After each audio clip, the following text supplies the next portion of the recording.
जैसा कि देखिए एक सामाजिक आदमी इस तरीके की मुहिम चलाता है तो ना तो उसका सपोर्ट कोई सरकार के तरफ से कुछ इस तरीके का मिलता है, सिर्फ आश्वासन दिया जाता है।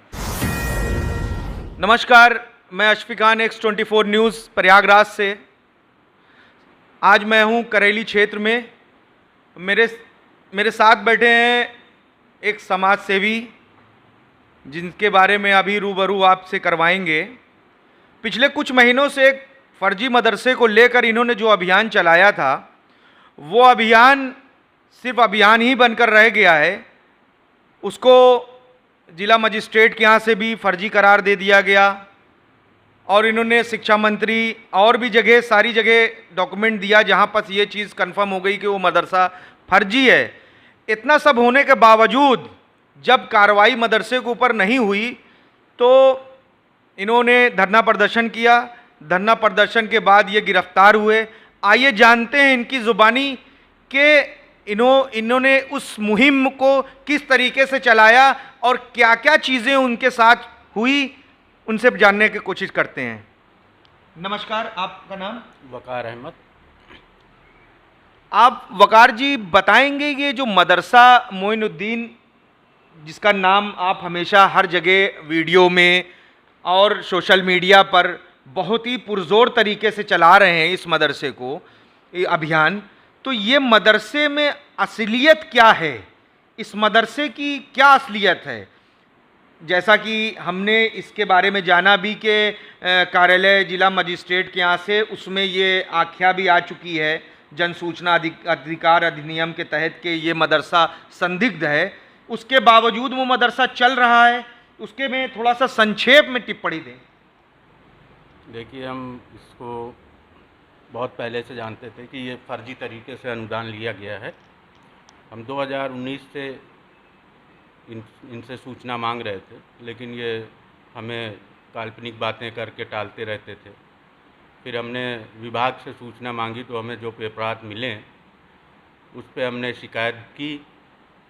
तो हमने एक फ़ाइल माननीय मंत्री जी को बनाई एविडेंस के साथ।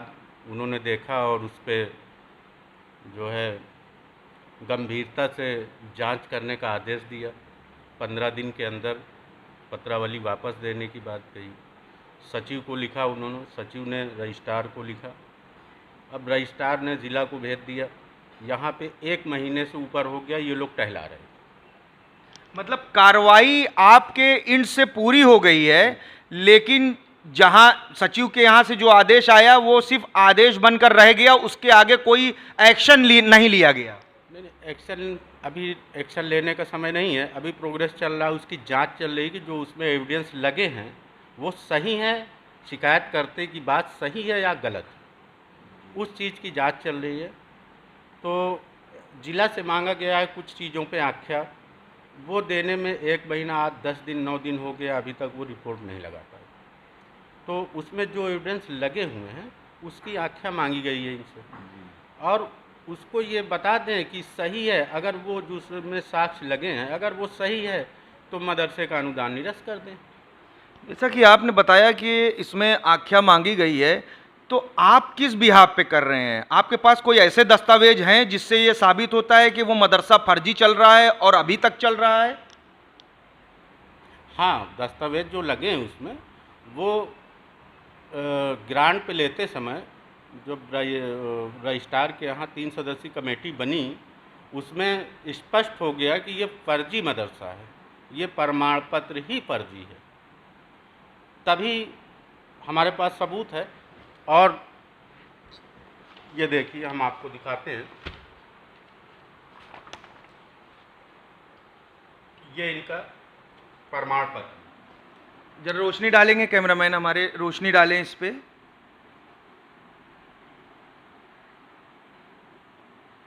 ये प्रमाण पत्र इनका 6263 का है। ये कार्यालय रजिस्ट्रार अरबी एंड फारसी डिपार्टमेंट का। हाँ जी। तो ये 6263 का मानता प्रमाण पत्र है जी। और इसी प्रमाण पत्र को ग्रांट पे लेते समय 3 सदस्यीय कमेटी बनती है। ये है इनकी 3 सदस्यीय कमेटी का इस प्रमाण पत्र के बारे में क्या कहा गया। उन्होंने मतलब जो इसमें मौजूदा रजिस्ट्रार भी शामिल थे इस 3 सदस्यीय कमेटी में। अच्छा, तो ये जो 3 सदस्यता का गठित हुई थी वो उसमें जवाब लगाया उन्होंने ये कहा कि ये जो 6/2/1963 का यह तस्दीकनामा जो दफ्तर से जारी नहीं है, जब दफ्तर से जारी नहीं है तो ये प्रमाण पत्र फर्जी है। जब प्रमाण पत्र फर्जी है तो बात ही खत्म हो गई सारी चीज़ों को। बिल्कुल बिल्कुल, मदरसे की बात ही खत्म हो जानी चाहिए यहाँ पे। और उसके साथ साथ उन्होंने ये लिखा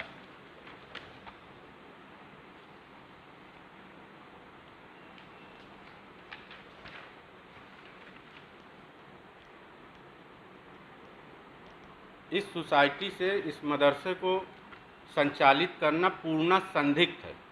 कैमरामैन से कहेंगे जरा इस पर रोशनी डालें, इस पर्चे पर।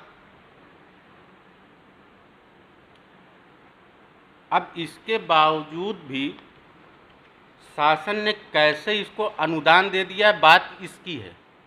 उसकी जांच करें कैसे दिया इन्होंने। बिल्कुल सही आपने कहा कि ये सारे दस्तावेज आपके हाथ में और उसके बावजूद कार्रवाई नहीं हो रही है। ये दोबारा एक एविडेंस दिया जब जिला में डीएमओ साहब के यहाँ, तो हमने उनसे कुछ और साक्ष्य देने की बात कही तो उन्होंने कहा दे दीजिए, आपको लिख के देने की क्या ज़रूरत है, आप दे दीजिए। तो हमने दिया। उसमें 2006 में इलाहाबाद हाई कोर्ट में एक हलफनामा जमा हुआ था। उस हलफनामे में 404 मदरसों की सूची है जी, ये है सारी। इस सूची में भी इनका नाम नहीं है। मतलब जो 2006 में जो हाईकोर्ट ने एक सूची जारी की थी मदरसे के लिए, 2006 में एक हलफनामा जमा हुआ था एक गाजीपुर के मुकदमे के मदरसे को लेकर के। उसमें 2006 में एक हलफनामा हाईकोर्ट में जमा हुआ था कि सारे मदरसों की सूची मांगी गई थी। उसमें कितने भी मदरसे हों A to Z, वो बंद हों, खुले हों, चल रहे हों, अनुदानित हों, गैर अनुदानित हों, उस सूची में भी कोई इनकार कभी इस मदरसे का मदरसुल बनात मोहिनुद्दीनपुर जो ये नाम है, इस मदरसे का कहीं कोई नाम नहीं है। मतलब उस सूची में भी इस मदरसे का कोई नाम नहीं, यानी कि वो मदरसा ही नहीं है। 2007-06 तक किसी भी सूची में इस मदरसे का कहीं पे कोई नाम नहीं है, मदरसुल बनात मोहिनुद्दीनपुर का।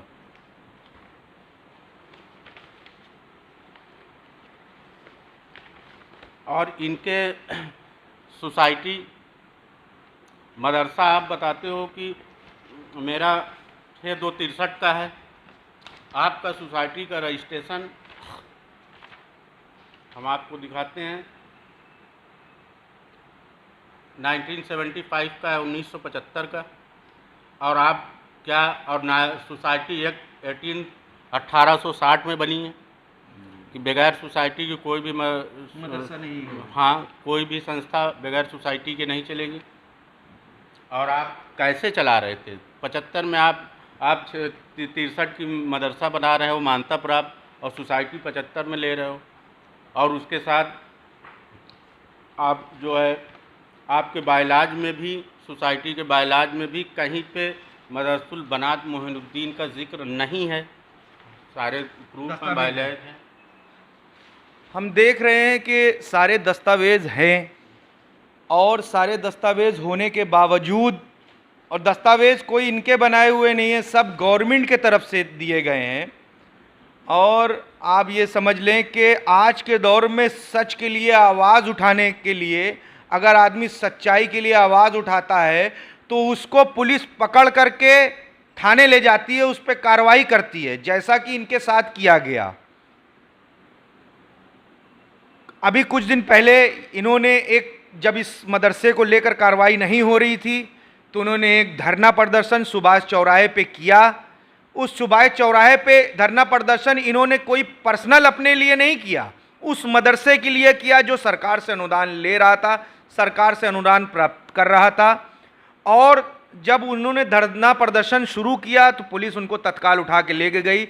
इसको भी जानेंगे कि पुलिस ने उनके साथ क्या क्या व्यवहार किया, किस तरीके का कार्य किया। नहीं, कुछ नहीं, पुलिस भाई उनका काम है। धारा 144 लगी हुई थी, ठीक है, उसका उल्लंघन हुआ था, वो हमें ले गए, कोई ऐसी बात नहीं हुई। उन्होंने कहा कि देखिए आपने धारा 144 का उल्लंघन किया, आपके ऊपर एक मुकदमा लगेगा धारा 144 की उल्लंघन का।